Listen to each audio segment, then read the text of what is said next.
Recording in progress. Hello, Okay. Udo and Jai Shri Mataji. Jai Shri Mataji, Daniel. And hello, everybody who are watching us. We are Udo SZEKULICS and Daniel Bostan, and I'm very pleased that I can have this discussion with, I can call it my new friends. So the beauty of Sahaja Yoga is always you find new people, always you find new friends. And as it's happened, I never know Udo before, until probably a month ago when we happened to be in the same event for Sri Bhairava Puja and Tanzanian tour. So that was the occasion I meet Udo. I don't have too much time to talk with him or to have even small discussions. We have just small talks. And to my surprise, in our bag of presents we receive from the organizers, we find that beautiful book.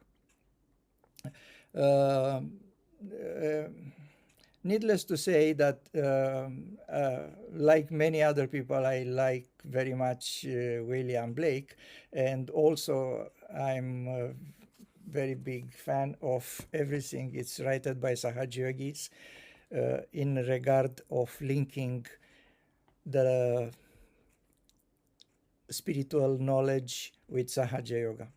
In this case, it's more than that. So William Blake is the proto-Sahaja Yogi. So anything to do with writing about William Blake, it's fascinated. I wish to read more books like that, although there are some other people who are already do it, and we will have the time to talk about that as well. We will have time to talk about our experiences in Tanzania, but because I suppose not too many people who watching us know Udo, I proposed to him, and he agreed to have the first episode of our chat about his experiences in Sahaja Yoga, and obviously we will start with his experience before Sahaja Yoga.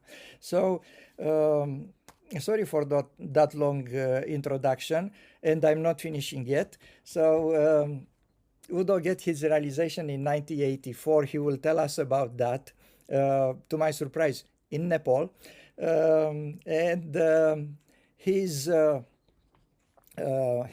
We have a chat before, and he told me a few little things about himself, but he will develop, I'm hoping.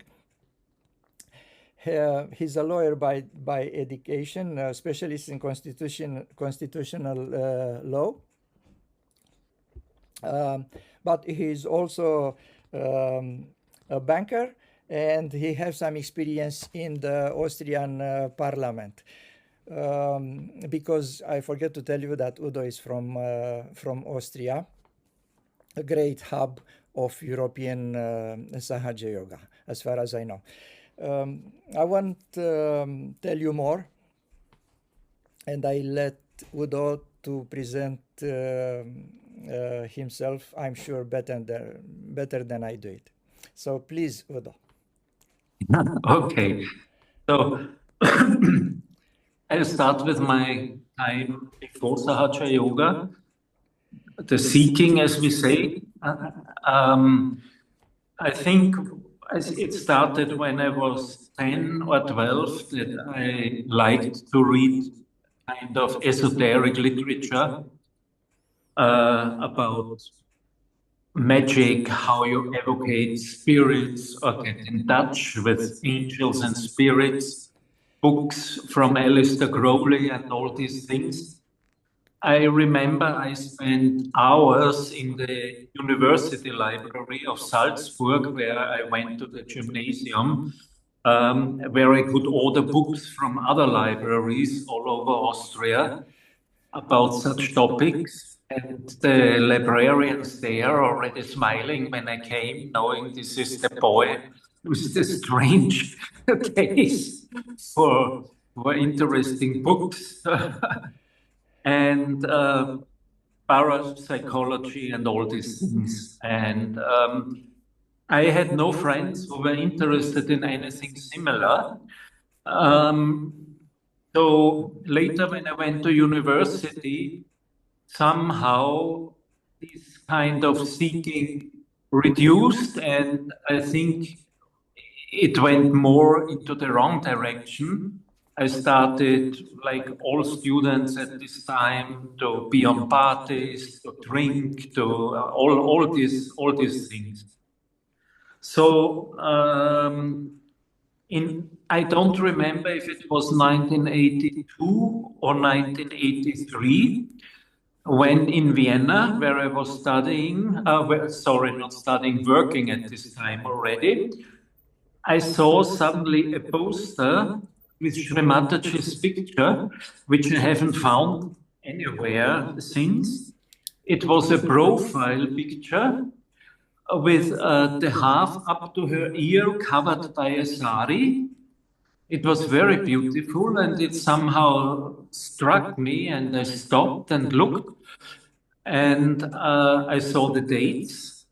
It was in the late summer of this year, 82 or 83. And my friend with whom I spent most time then, also from Vienna, I tried to convince him we should go there, but he easily convinced me that on the same day there was a big party by kind of a student organization, open air festival, if you so want. We should rather go there than do some thing of an Indian lady with meditation and this. So I was too easily convinced, and we went there. And I don't remember much of the evening. The only thing I remember is that he and other friends of me were stopped by police when we wanted to leave the festival in the cars. My friend was driving. And everyone lost his driver's license for some time.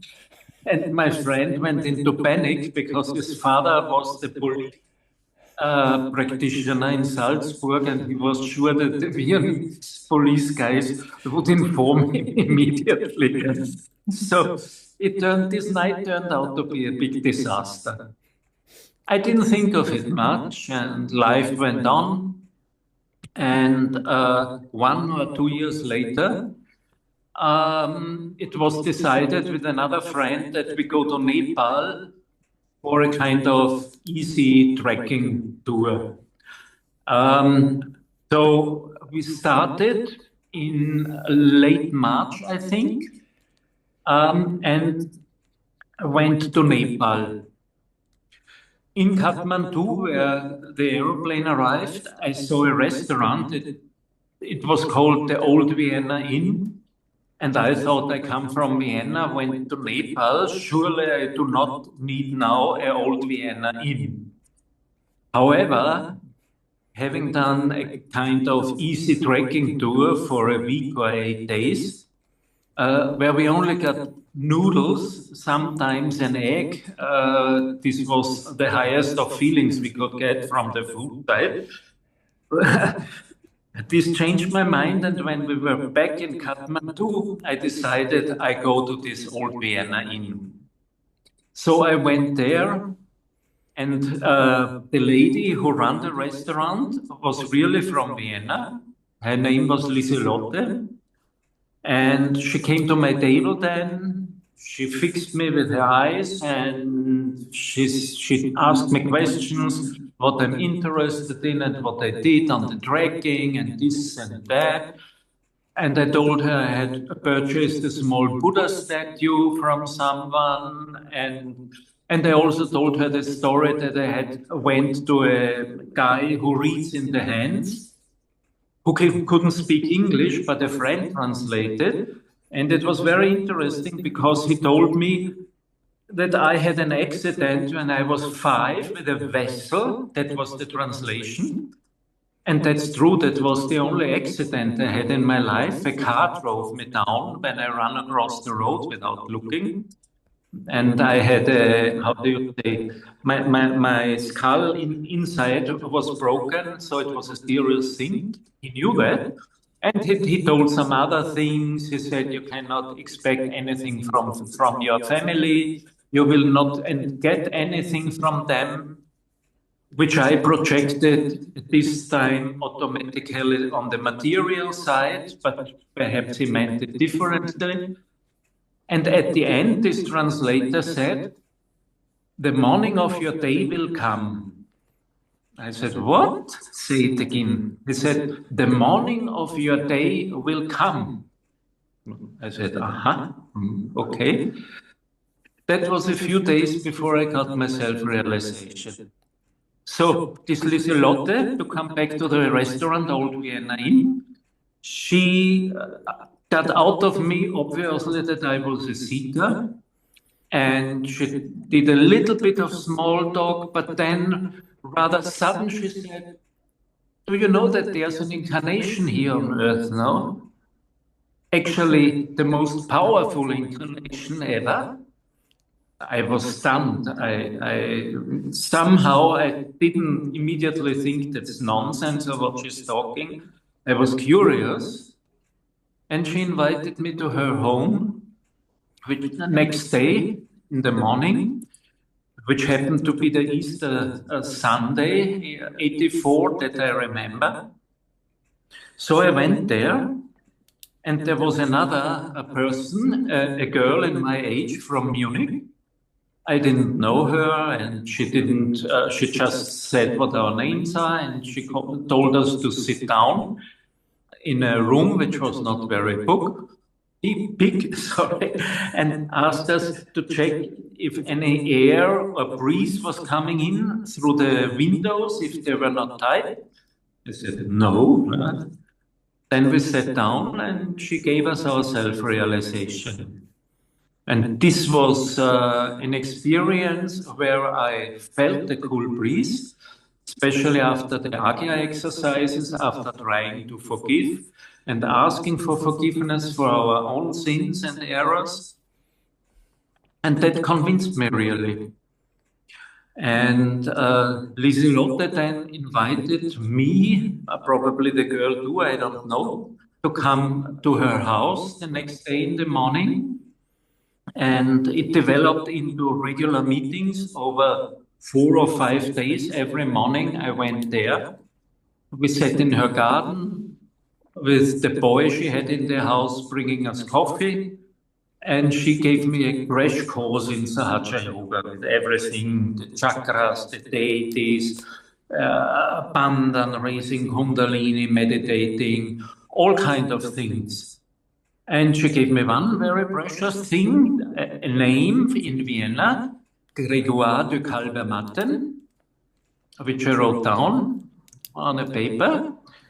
And that was my adventure in Nepal. I also gave it to my friends and wanted him to take interest in that too.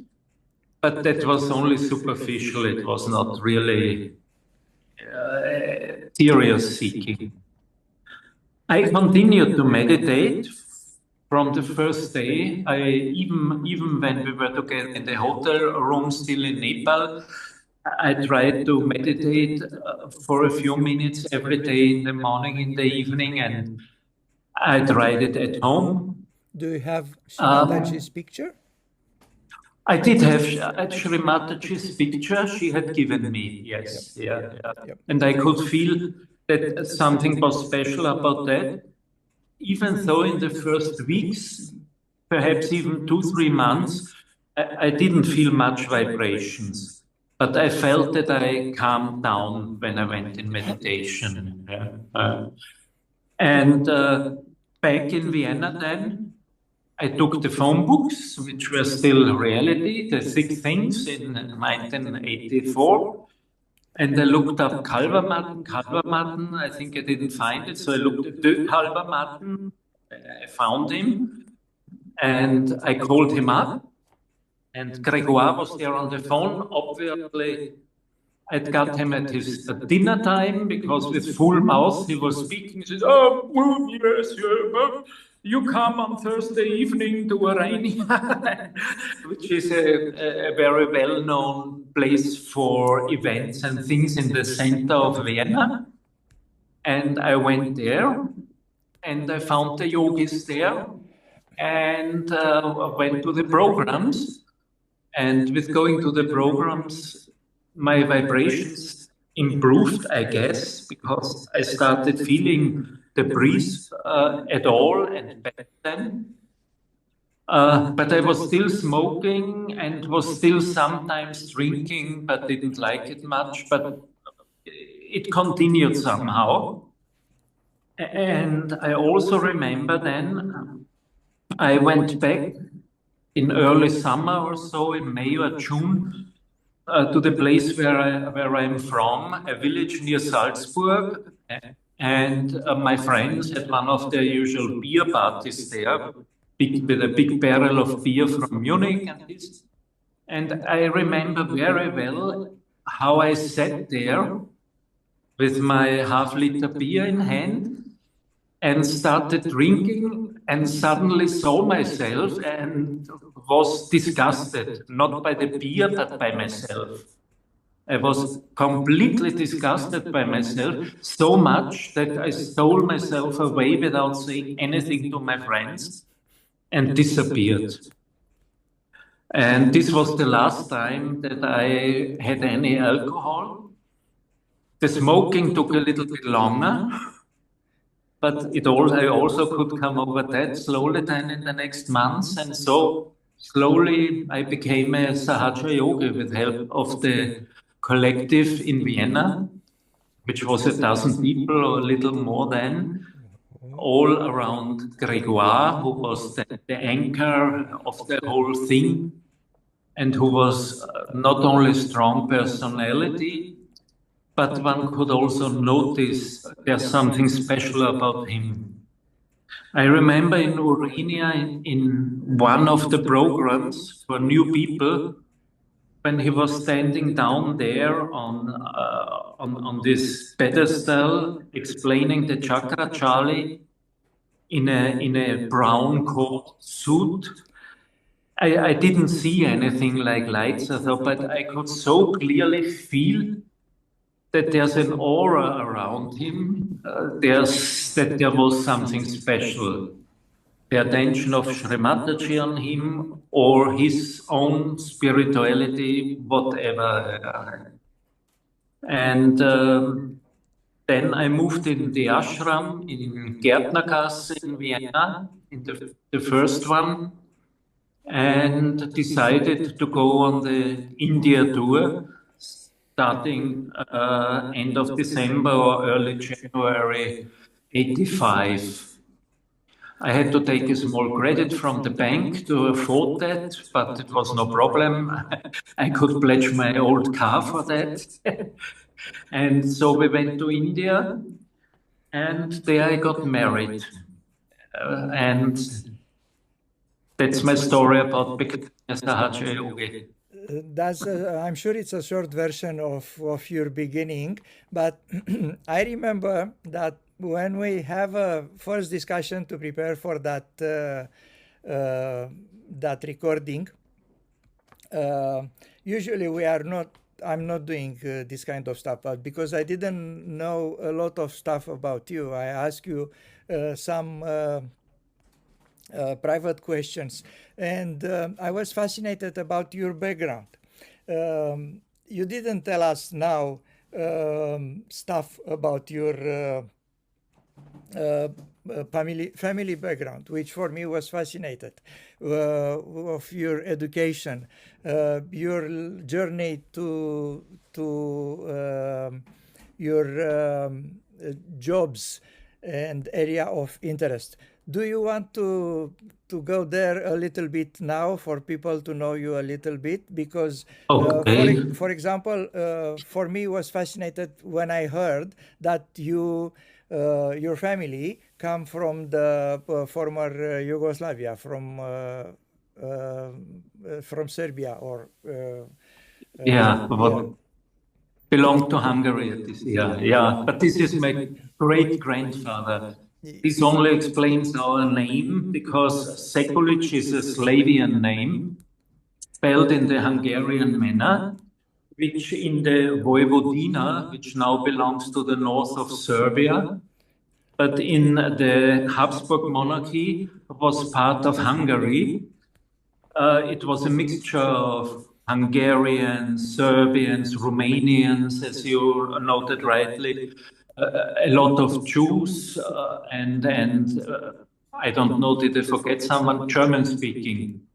And these people came along very good. There are stories from people before World War I, where they say when they were with their friends, they fell from Serbian language into Hungarian or German without noticing much. And of course, they knew somehow that he's from a family where they speak Serbian at home, he speaks Hungarian. There was no attention on that at all. And it's still shocking for me when I think about it, because a few years of a devilish regime like the Nazis is enough to end completely such a harmonious live together for generations to come. Because after the war, of course, the others took revenge. Yeah? The Serbians took revenge on the German-speakings and the Ustasha guys, and so on, and that went on and on. The Jews were all killed or fled to Israel or elsewhere. A few years of devils can destroy centuries of peaceful culture. So, yeah, this was a sideshow now. But my father already grew up, and also my grandfather, they grew up in Austria completely. My grandfather in Vienna, and my father then in Marzi near Salzburg. He was very young when he was drafted into the war, and after the war he wanted to study medicine. But that didn't work out then, and so he had to learn something, and he became a glacier because the father of his mother was a glacier and a carpenter in Marzi, so he could utilize this workshop and so on. My mother was from Salzburg, from the city, and she helped in the workshop then and made framings and these kind of things, whilst my father did the usual glazier work on building sites or repairing the old windows. I remember sitting in the back of the car and holding these aluminium frames for cowshed windows when he was driving up the hills to bring that to the farmers. And in my family, no one was thinking, especially my father not. He was the war, which has hit him in a relatively young age as soldier already, had become a nihilist and was very sarcastic. He didn't believe in anything, and he found it very strange that his son was interested in all these odd things about spirituality or things and religions. And then after the Matura, which is the final examination in Gymnasium, I didn't really know what to do. What would have interested me would have been something like astrophysics, but I couldn't study that in Salzburg, and I wasn't sure if my father would have accepted that at all, so I didn't know. So instead of studying, a friend from the same class who had Matura with me, we decided to go to Africa. We wanted to travel from the Algerian coast down to sub-Saharan Africa and then go through to the East Coast and then go back. It was a very interesting trip, but it didn't work out as we had intended, because after traveling through Algeria, Niger, Burkina Faso, which was haute volta at this time, and then down to Ghana. We were out of money and we had to look for a ship to bring us back from Ghana to Europe. But it was a very interesting trip. People were extremely, had a lot of hospitality, were so hospitable everywhere, or even the poor people. You must imagine we were in an area where now even organized travels only take place under military protection in the south of the Sahara and in the Sahel. We were sleeping on the roads in our sleeping bags, or just ask people if we can stay in their hut for a few pennies overnight. And we're just asking lorry drivers if they could take us through these pistes. There were no roads, but only pistes through the Sahara down to Tamanrasset, which is the last town in Algeria, and then over the border to Niger, and further then to the west until we came to Ghana. So when I was back in January or February in Vienna, I met another friend who also had done the Matura with me, who told me, go and make laws. It's very easy. In the first semester, we only had one examination. You still can do it if you want. He allows you until end of February to do it, and you don't lose the semester. So I did that, and it was really easy and even somehow interesting, this first part, and so I ended up with laws. And then in laws came the less interesting parts for me, the civil law, the penal law, trade law, processual law. This was terribly boring for me. I had to learn this stuff by heart. However, then at the very end, there was constitutional law and administrative law. And this I found very interesting. Also because of Hans Kelsen's theory about the basic norm or the basic law, which one could also say is God or comes from God. So there was a structure in that whole thing which I could somehow follow. So I also did very good exams in this constitutional and administrative law. And one of the professors who took the exams happened to be the vice president of the Constitutional Court in Vienna at this time. And so he offered me a job as an assistant to one of the judges at the Constitutional Court in Vienna. And I gladly accepted because I found that it was very interesting. It turned out to be so. And so I came into constitutional law and I ended up in Vienna and worked in this court for 3 years, 2 years of which I was already a shaja yogi. But my wife and me, we wanted to travel and to go to pujas, which cost some money. But as I was only a state employee in a very low level, just having started, I didn't have a really good income. And so I tried to find something better, and then by chance, I slipped into banking. And in banking, then it happened that this Austrian bank became larger and larger, merging with another bank, taking up a third bank, gaining branches in the US, in Hong Kong, in Singapore, in UK. And so I got the chance then to go to Asia for 3 years, to Hong Kong and Singapore, and then for 3 years to Prague in the Czech Republic, which was also great for us because we got to know and learned to know so many yogis we would never have met otherwise in China, in Singapore, in Prague, in the Czech Republic. Until 2005, we finally returned to Vienna. Yeah, and then I stayed in banking for some time. I had to change banks 2 times. also had years where I had no job in between, which on one hand side I enjoyed. On the other hand side, it was worrying because you never know if you would get another job or run out of money. But everything worked out by Shri Mataji's blessing. And then 3 years before I could retire,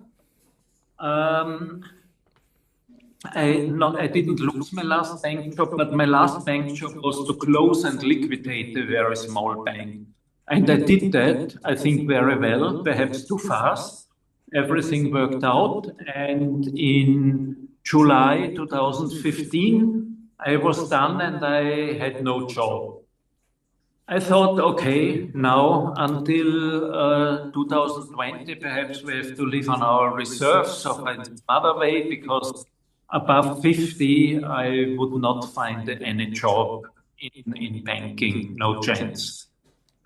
And then something else happened. The Green Party in Austria split up, and a small group with headman Peter Pilz, who is well known in Austria, was elected into parliament with 7 heads. The Greens didn't make it and were not in the parliament. And the lawyer Peter Pilz also went to parliament with him, and he happened to be an old friend of me, whom I haven't met for 15 years then.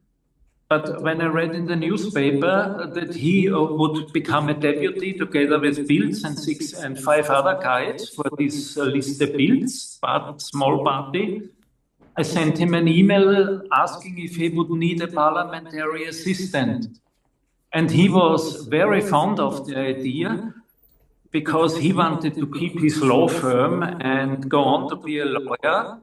And he knew me as a lawyer with some experience in constitutional law also.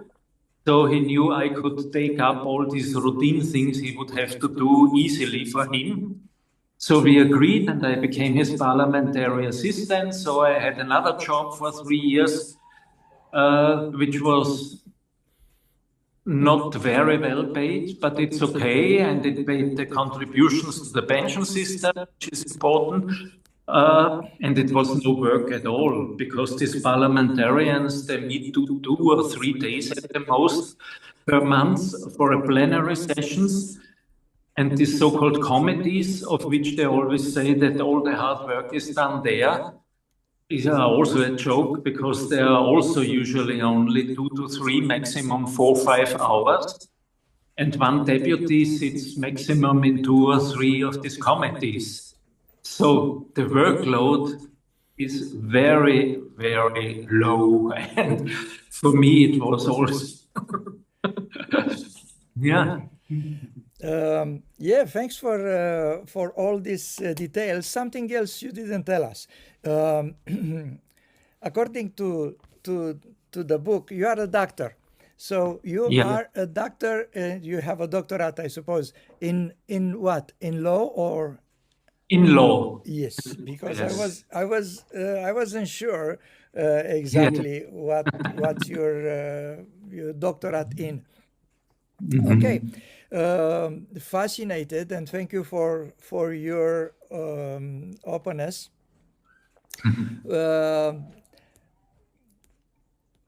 Many people have these experiences before realization. Some not necessarily crucial points, but for some there are little things who add. And only now, when we look back, we realize those little things lead us to the realization, to your Nepal. Yes, yeah. It's something like that happens to you in your young age, or in your. Yeah, when I look back. There is one thing which stunned me when I first saw the vibrations in the sky after becoming a shaja yogi. I remember that I was lying in a meadow with friends, looking up in the sky when I was in elementary school, I guess, so 6 or 8 or 9 years old. And I could see these vibrations in the sky. And perhaps it was 70 or 71, I don't know, or even earlier. And I didn't know what it was, or if it was an optical illusion. And I asked my friends if they saw it too. And they didn't see it. They didn't.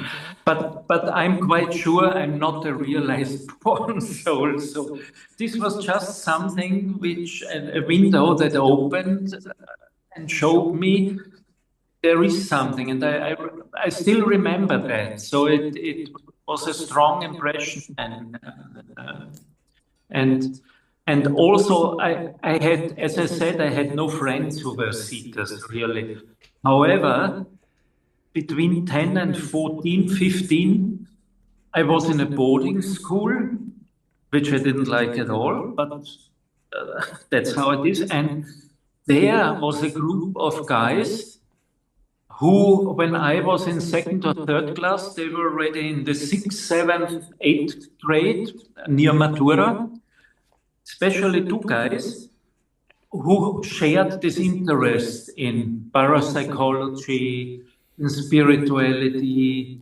One of them was very much on the Indian trail. And I lost sight of them later because I left this boarding school for another gymnasium in Salzburg, where I went every day by bus from my home village. But both contacted me later, before I came to Sahaja Yoga. The first one, whom I liked very much, he was with transcendental meditation, and he wanted to win me for that too. And they had this kind of initiation ritual, and for that you had to pay money to the guru. And that I couldn't, and I didn't want it. I felt like I don't pay this guy for that. So perhaps because of that, it never worked out really. And later I met him still sometimes, but I lost touch. And the other one also called me one day. It was the time of the phone books, and if you knew the name, you still could find people easily. Yeah? And he wanted me to come to Salzburg because he says there's he didn't call him guru, a kind of a spiritual man from India, and he's giving a lecture.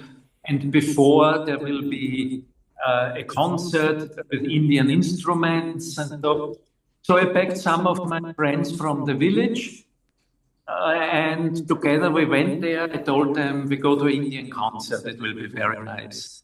And so we were sitting there, 3 or 4 of us, among all these other people, and someone was playing on the sitar, which didn't impress much my friends.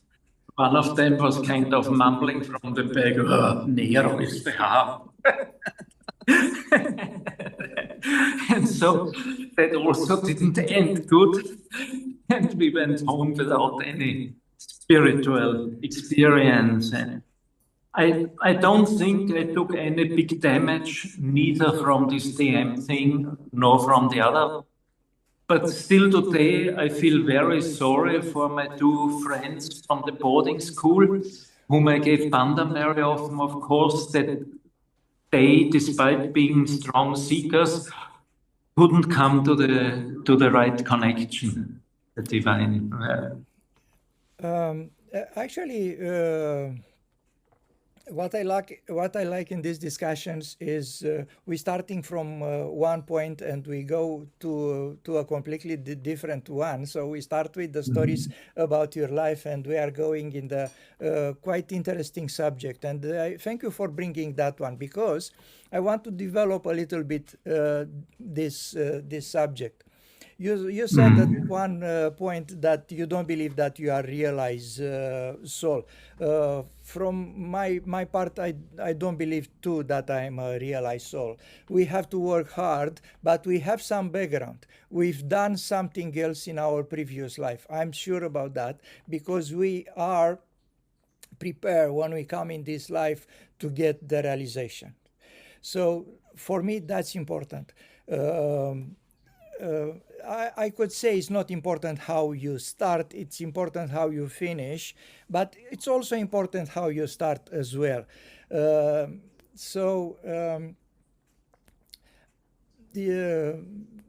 You said very interesting things about your journey, and probably we are defined not only by what are we doing, but also of what are not doing, what we are rejecting. So you are a perfect example of rejecting something bad, choosing. So we always choose. That's the difference between us and our friends which are left on the road.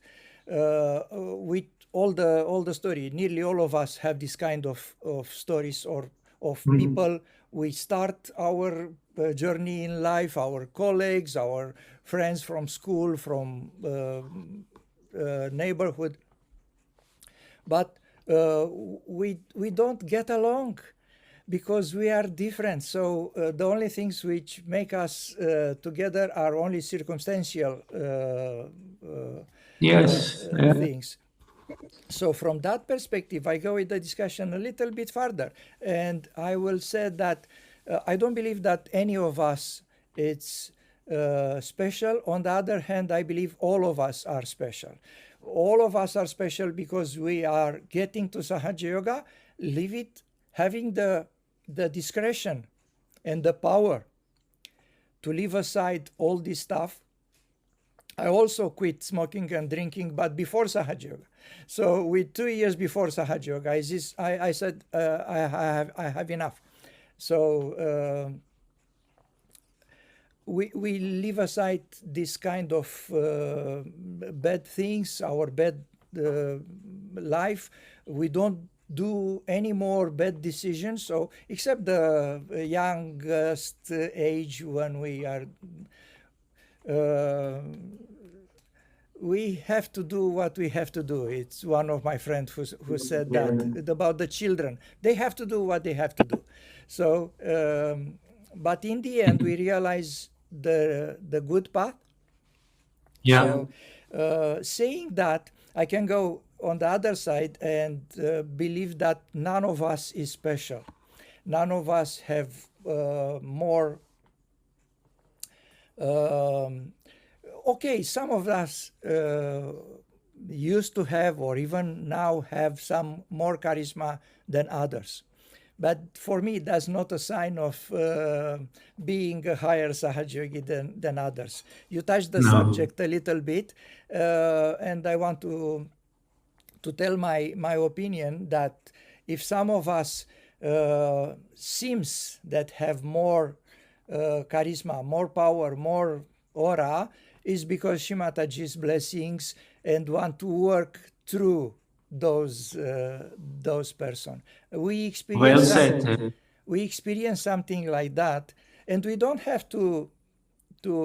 I mean, we have to keep a very, very fine balance between being thankful to the people who help us in Sahaja Yoga and put them on the status. We have something like that in Romania with our first leader, which was like a big sister for us, not like a mother because the difference in age wasn't like that. But we were looking in 1990, I'm not sure if you remember or you knew about Anca, which was the leader of Romania. Yes. So we have a great respect and love, sisterly love for her and what she's done for us. But like I said before, we have to make a difference between how you start and how you finish. So in my memories with others, because we have a channel for history of Sahaja Yoga in Romania, and we have recording this discussion like I have it with you, with Romanian. And Uh-huh. we have probably 100 of interviews, of discussion. Whoa. With some of them many, not with 100 people, but hundreds of video. And we remember very objective about Anka. Very, very objective. So we know exactly what she's done good, and we know exactly what she's done not so good, but she assumed. I mean, that's anyway.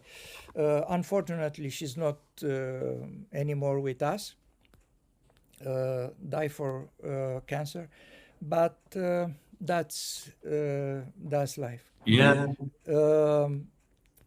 Saying that again, I don't want to take anything which some of the old Sahaja Yogi have done for Sahaja Yoga, but I'm sure they were, like all of us, good instruments at some point. At some other point, maybe not so good. And I'm not talking about one person in special. I'm talking about general. Sure, yeah. Yeah. As you talk about the yogis we admire, I forgot one very nice thing about my encounter with Lieselotte, which I told you, but I didn't tell now. And that was when she told me all that about Sahaja Yoga in Nepal and Kathmandu. Of course, I asked her how she and her Austrian husband ended up having a restaurant in Kathmandu. And she told me that they had a kind of a trade business. They were trading with, if I remember right, like blankets and furs and that kind of thing, which at this time in Austria was a business which was often done by people who put people in a bus and said, you can get the coffee and the cake, and then they showed them these things, selling. So it was partly in hands of a small mafia, if I may say so. And she said that their competitors were so nasty and had bribed some guys in some kind of trade organizations in the police. So they were chased by administrative police for crimes against the, how do you call it, the trade law and the license laws of this business and all these things. And they ruined them and took them all their money, and they were so aggressive that at the end they decided they have to flee, to get out of Austria. And when I heard that from dear Lieselotte there, I was skeptic and I thought, yeah, that's your view, but who knows how that was with you and this kind of license laws. So after 2 weeks on holidays in Nepal, back in the Constitutional Court, one of my jobs was to prepare new cases for my judge. So that means there was a kind of complaint, for example, from a person. He was violated in his constitutional rights by this office or by this issue or whatever. And then I and my colleague assistants, we had to go to the relevant organizations, kind of provincial government or police director or whatever, and kind of send him that and ask him for his reply to that as a first step. And that would happen in a way that a so-called Amtsdiener in German, I don't know how you call that in English, the lowest rank in a government hierarchy, a guy who is just carrying files from one place to the other. But they were very nice men. They had a kind of a trolley on which the heaps of files were lying. And so on my first day back, this guy came into my room. And I was surprised because he only had one file and still he was coming with the trolley. And he put it on my table, said, Dr. Sekulic, this is a new case for you and your judge. And I said, thank you. They went. And I couldn't believe my eyes when I saw on the file Lieselotte and Herbert Wieher, which was their name. And And in the file was all the story about what they had complained, what she told me, and so on and so on. And so what a divine miracle and divine show that God doesn't even restrain from using all his files to convince yogis of something. Wow, that's.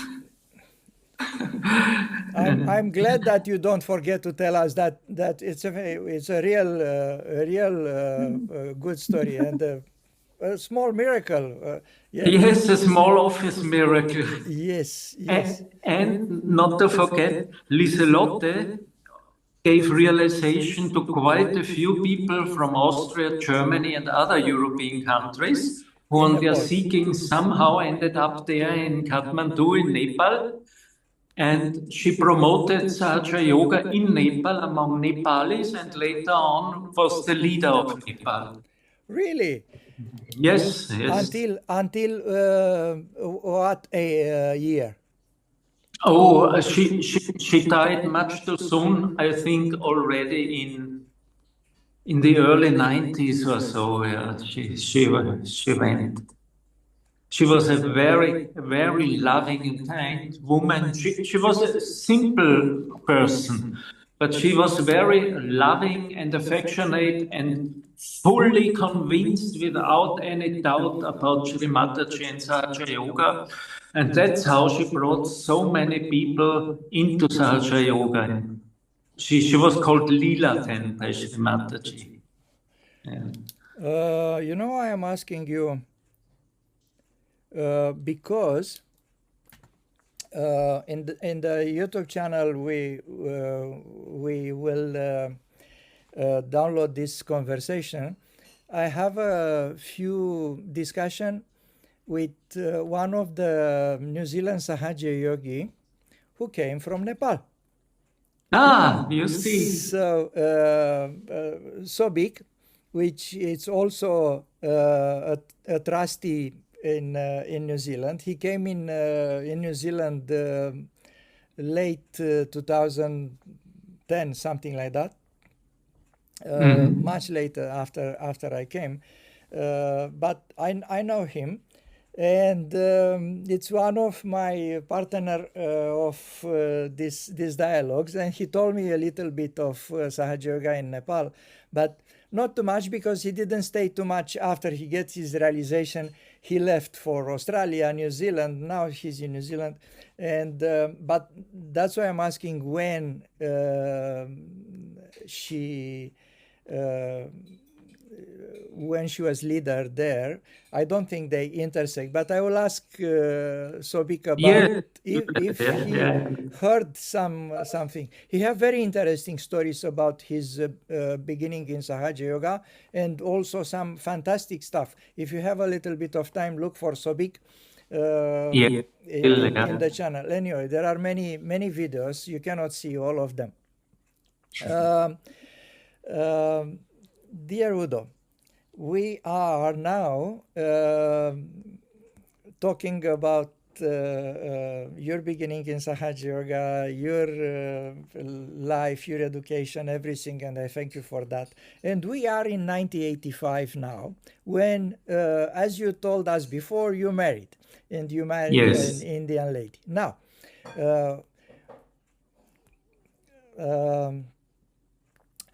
I believe that I'm very tempted to stop our discussion here and to start a new, fresh discussion about at least two things, because I'm very interested in your historical moments in Sahaja Yoga, 85 and so on, but also in your meeting with Shrimataji and Sahaja Yoga in Austria and in Europe. I'm sure you've been to many events in Europe, more than we can go in Romania much later after that.